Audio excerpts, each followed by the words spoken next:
He betrayed me and controlled me for years, but I fought back and finally regained my freedom. At first, my life felt like a script already written by other hands, where I only had to follow the lines and gestures expected of me. I believed I was safe, that my future was assured. After all, I lived surrounded by material comforts, travel, a huge house, and everything that outsiders considered synonymous with happiness. The problem was that behind the well-painted walls and impeccable routine, there was a constant weight, the feeling that I had no voice, that my choices weren't my own. I lived in the shadow of a man who made a point of reminding me daily that without him, I would be nothing. At first, I accepted this role because I believed that love came with dependence. I thought it was normal to give up myself in exchange for stability, but something different grew inside me, an uneasiness, a small voice telling me that perhaps I could be more. I didn't know how, I didn't know when, but that uneasiness wouldn't leave me alone, and it was this that ultimately became the spark for my entire change. My name is Livia, and this story happened a few years ago, at a time when I believed I had everything, but in reality, I had nothing essential. I was married to Roberto, a powerful, wealthy, and extremely controlling man. I had a degree in business administration, but at his suggestion, I never pursued my profession. He said that taking care of the house and accompanying him to events was more than enough. The truth is, for a long time, I believed this. My life was limited to being Roberto's wife, someone he displayed like a trophy, always well-groomed, always smiling, but rarely listened to. I smiled at people, but I carried a loneliness no one could imagine. Inside, I felt erased, as if I were watching my own life unfold without truly participating in it. At that time, I still didn't have the courage to question it, but the seed of doubt was already planted. Everything began to change when I realized that feeling of suffocation wouldn't go away, even in moments that should have been happy. Luxury trips, expensive gifts, dinners in fine places, nothing filled the emptiness I carried. The loneliness I felt, even though I was married, was the biggest reminder that something was wrong. I needed something that was mine, that didn't depend on him, that would show me I still had self-worth. It was then that, hidden even from myself, I decided to start a small project. I took my business knowledge and began offering online consulting services to small entrepreneurs. At first, there were only a few clients, small jobs, but each thank you message, each success I saw in their businesses, lit a flame within me. I was beginning to believe again that I could be useful, that I could be someone other than Roberto's wife. The biggest challenge, however, was keeping everything a secret. I couldn't tell Roberto because I knew he would try to stop me, say I was wasting time, or even sabotage my initiatives. So I hid reports, spreadsheets, and appointments. I worked during his hours, making excuses to spend more time in the office I'd created in a small room in the house. It was risky, but it was the only way. My best friend, Patricia, was the first to know. She always believed in me more than I did, and she was the one who encouraged me not to give up when the first obstacles appeared. Over time, my little project began to grow in ways I couldn't even imagine. It was as if, after years of being trapped, I'd finally found a breathing space. But, as in every story of overcoming adversity, the path wasn't linear. Roberto began to suspect my absences, my different ways, my more confident posture. With every question he asked, my heart raced. I wasn't yet ready to face his fury, because I knew he couldn't bear the thought of losing control. At the same time, within me, there was a constant conflict. Hiding what I was building scared me, but giving up was impossible. I was beginning to feel that for the first time, I had something that truly belonged to me. And it was precisely when my secret life was already taking shape that his betrayal came to light, completely changing the course of everything and forcing me to face reality once and for all. The day I discovered Roberto's betrayal is still etched in my memory like an open wound that took a long time to heal. It wasn't just the pain of seeing my marriage crumble, but the shock of realizing that all his talk about loyalty, about being my only foundation, was nothing more than a sham. I discovered it by chance, rummaging through papers he'd left scattered on his desk. Among receipts and notes, I found messages and receipts for expensive gifts intended for a woman named Amanda. My heart sank, my hands trembling so badly I could barely hold the papers. It was as if, suddenly, all the pieces fell into place. The trips he'd left me out of, the late-night meetings, the flimsy excuses. I found myself faced with a truth I hadn't wanted to see, but which I could no longer ignore. In the first few days after the discovery, I considered simply pretending nothing had happened. It was easier to hide behind the mask of the perfect wife than to face the chaos that would ensue if I decided to react. But something inside me had already shifted. The emptiness I felt gave way to a silent revolt, a desire to no longer accept that imposed role. That's when Patricia stepped in again as my foundation. She looked me in the eyes and said, "Livia, you already have your life. You already have your independence. Now you just need to have the courage to show it to the world." These words echoed within me like a call. I knew I could no longer live by appearances. I knew I was at a crossroads that would forever change the course of my story. I decided to seek professional help because I couldn't face Roberto alone. That's when I met Fernanda, the lawyer who would become one of the most important players in my journey. From our first conversation, she showed me that she didn't see me just as a victim, but as a woman with the strength and intelligence to turn things around. Calmly and firmly, Fernanda explained the legal paths, the possibilities for protecting what I had already built in silence, and most importantly, how to prepare for what would be a tough and exhausting confrontation. For the first time, someone treated me as the protagonist of my own story, not as a dependent shadow. I clung to that with all my might. As we structured the process, the days seemed endless. Roberto began to notice my distance and began alternating between aggression and attempts at manipulation. There were moments when he told me I was ungrateful, that I was destroying the life he'd given me. At others, he tried to convince me with promises of change I already knew would never come. Within me, the fear still lingered, but now it was accompanied by something new: determination.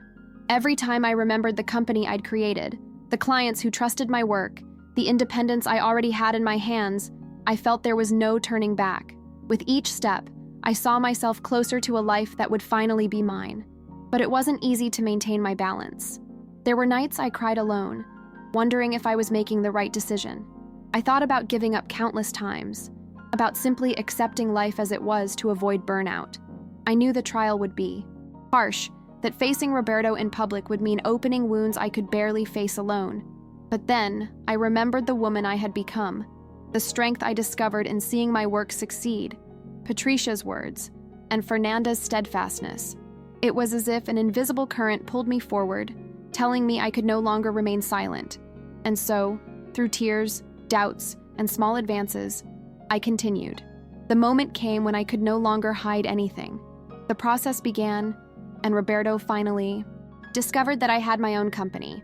I remember the look of disbelief on his face when he received the subpoena. He laughed, mocked, and said I had to be manipulated by someone because I would never be capable of running a business alone. Hearing that hurt me, but at the same time it fueled me. I knew he had no idea of the scale of what I had built, and that was my ace up my sleeve. For weeks, he tried to intimidate me with lawyers, veiled threats, and his usual arrogant manner. But, contrary to what he expected, I no longer backed down. I was ready to face whatever came my way. The days leading up to the first hearing were a true test of emotional endurance. I would wake up with my heart racing. I could barely concentrate on simple tasks, and every time I imagined sitting before him in court, my body would tremble. It was during this period that the anxiety attacks began to appear with force. I cried in secret, feeling that perhaps I wasn't ready for the scale of the battle that lay ahead. But at the same time, the memory of everything I'd suffered in silence kept me going. I knew that if I gave up now, I would be condemning myself to a life of eternal submission. Fernanda was essential at that moment. She wasn't just my lawyer, but became a kind of guide. At each meeting, she showed me the plan, explained the legal details, and most importantly, reminded me that I wasn't alone. She would say, "Livia, the truth is on your side, and the truth is stronger than any lie he can make up." These words became a mantra for me. When panic paralyzed me, I would mentally repeat that the truth was with me, and little by little, I transformed fear into courage. When the hearing arrived, I was no longer the same woman who accepted living in the shadows. I walked into the courtroom with my head held high, even with cold hands and a racing heart. Roberto was there, with his cynical smile, surrounded by expensive lawyers. He seemed confident, as if he already knew he would win. For a moment, my mind almost believed I had no chance against him. But then I looked at Fernanda, standing firmly by my side, and felt the invisible presence of Patricia, who reminded me with every message that I was strong. It was there, in that cold, formal space, that I realized the real battle wasn't against Roberto, but against the fear he had planted within me for years. Judge Katerina entered, and the session began. Her demeanor was serious and firm, conveying the impression that there would be no room for manipulation. When Roberto spoke, he tried to portray himself as a generous man, repeating the old narrative that I was just a supported wife who now wanted to take advantage of his fortune. He said that, out of pity, he would leave me a portion of his assets, as if it were a favor. I listened in silence, anger burning inside, but I controlled myself, knowing the right moment to turn the tables was near. The turning point came when Fernanda presented the documents I had, carefully stored: contracts, financial records, client statements, all proving that the company was the result of my work and not any influence from Roberto. I remember the exact moment she said, "Your Excellency, all the assets Mrs. Livia owns were earned through her own merits and without the help of her spouse." The silence that followed was deafening. I felt my body tremble, but not from fear, from relief and triumph. Roberto turned pale, his arrogant smile disappearing. He began to stutter, trying to argue back, but every word he said seemed to further undermine his position. For the first time, I felt truly in control, that the truth could no longer be ignored or manipulated. Seeing the look of disbelief on his face was one of the most powerful feelings of my life. Everything he had used to belittle me, all the times he had tried to convince me I couldn't do it, now turned against him. I finally saw myself as someone capable, someone who could fight for herself without relying on approval or permission.